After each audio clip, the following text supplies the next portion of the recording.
Hey guys, in this video I wanna share my thoughts about farming, grinding, however you know it. And to talk about this topic is more about my experience after playing hundreds of games, when farming is fun, acceptable, and slowly or rapidly turns into something tedious.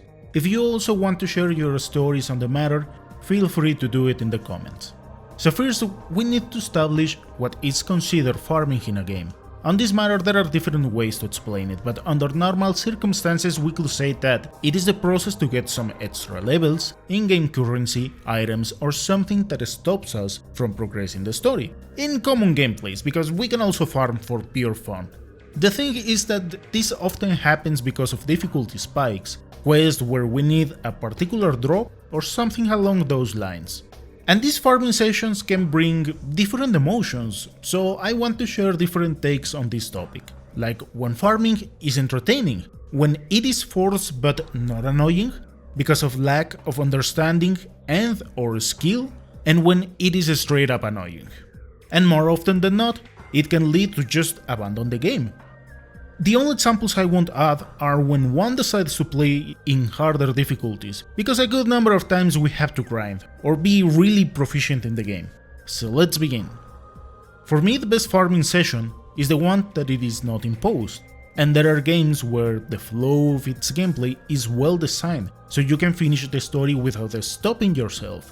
Games that come to mind are most modern Fire Emblems, Super Mario RPG, some Castlevania games, Ys 9, Trails of Cold Steel 4, 13 Sentinels, just to name a few. And I mean they are well designed because you can go from beginning to end just by playing the main campaign. Something to notice here is that if you try to brute force your way, things can go out of hand, as some RPGs do not have random encounters, but if you avoid every enemy and then you reach a boss and get beaten, so you have to start farming, that is what I call brute force your way through the game. I am aware that from person to person this can be different, so let's just call it experience in particular games or genres, but without a doubt, these are some of the best experiences as you can choose if you want to farm or if you want to press on the story. The kind of farm that is imposed can turn the experience into something annoying. This particular form of farming can be done by adding difficulty spikes or asking for particular things that depend on drops or something like that. A good number of RPGs use this as a filler, and I say it in such a way because it is a way to extend the overall playtime. But also, in some cases, is to make use of game mechanics that could be overlooked, similar to trying to brute force your way through the story. Some games that come to mind are Fate Defensor Advent Dark Force, Labyrinth of Refrain, Galeria, Bloodstained Ritual of the Night, Rune Factory 4, Demon Gaze. Here it is fair to recognize that some of these fall into the category of having difficulty spikes, asking for particular items, skills to proceed, and games that have game mechanics which inherently ask you to farm. In this case, Fate Defensor at some point in its story has some difficulty spikes, where you are a bit forced to increase some levels or get better equipment. At the very least to finish the main story. In this case, going for the true ending. At the mid of the game you'll have to face a boss that can destroy your entire party without that much of an issue, even after you have finished the game once. In my experience, it was all about a slight farming session of 30 minutes or 1 hour, so it wasn't that annoying, but for some people that have limited time to play, those minutes can mean a lot. In case of Rune Factory 4, Labyrinth of Refrain, Galeria and Bloodstained, at some points in their story you need to go for items, skills, or events that are dependent from pure luck. And whether we like it or not, sometimes that can be extremely annoying because we have no particular way to control RNGs. In the best case scenario we can get those things in matter of minutes, but that can also mean hours upon hours. That is Galeria's case, once we are getting ready to finish the second arc of the game, or to trigger the third arc in Rune Factory 4. Returning to Demon Gaze, we need to consider that one important part of its gameplay is shown right away at the beginning, in the form of circles, where we have to place gems to get different items. In this particular case I don't really mind because it is a mechanic that it is shown within the first hours of its gameplay, so the game is letting you know that it is going to be an important part of it, and that can be seen in different points in its story where there are difficulty spikes. For the next form of grinding, and it is not to shame or make fun, but sometimes there is a lack of understanding or skills while playing a game. Some names that come to mind are Mary Skelter, Bloodborne, or some other From Software games, Octopath Traveler, Bravely Default, Dead End Request. This form of farming comes under a particular case. I know that for some people these games can be hard, there is no debate on that. But that is the reason why I say it at the beginning of this video. I am just sharing my experience. This is something that can happen to all of us. Also here I want to make something clear. If the game is designed to have a freaking high random encounter, that is an entirely different topic. Let's remember the definition that we said at the beginning.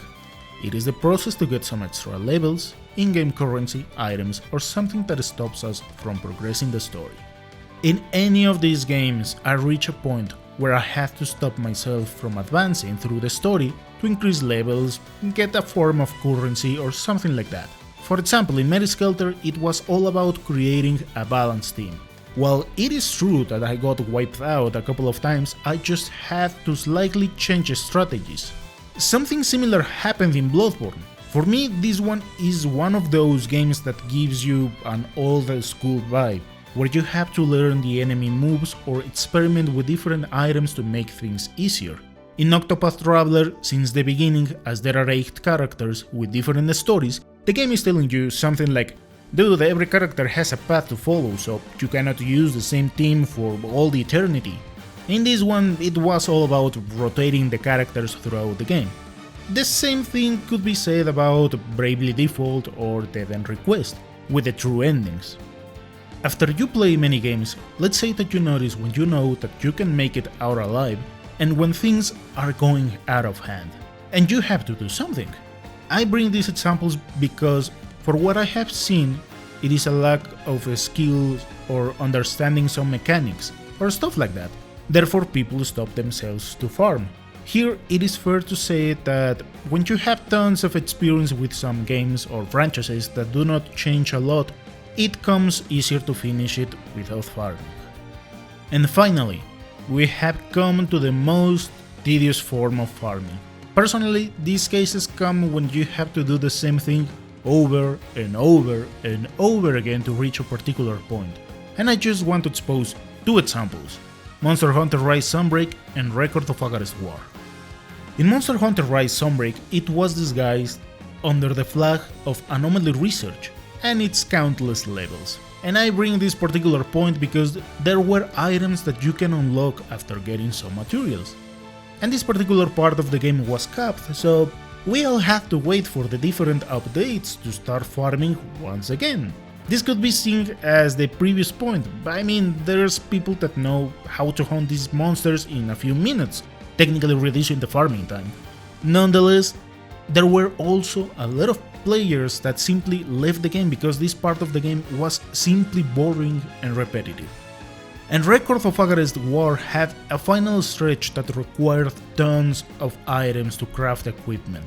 Equipment that if you decided not to get, you had to fill the gap by increasing a lot of levels.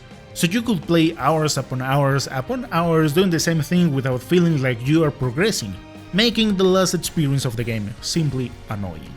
In short, any video game that forces you to go through the same experience over a lot of time to keep progressing simply kills the mood to want to play the game, unless it is a game that you really enjoy.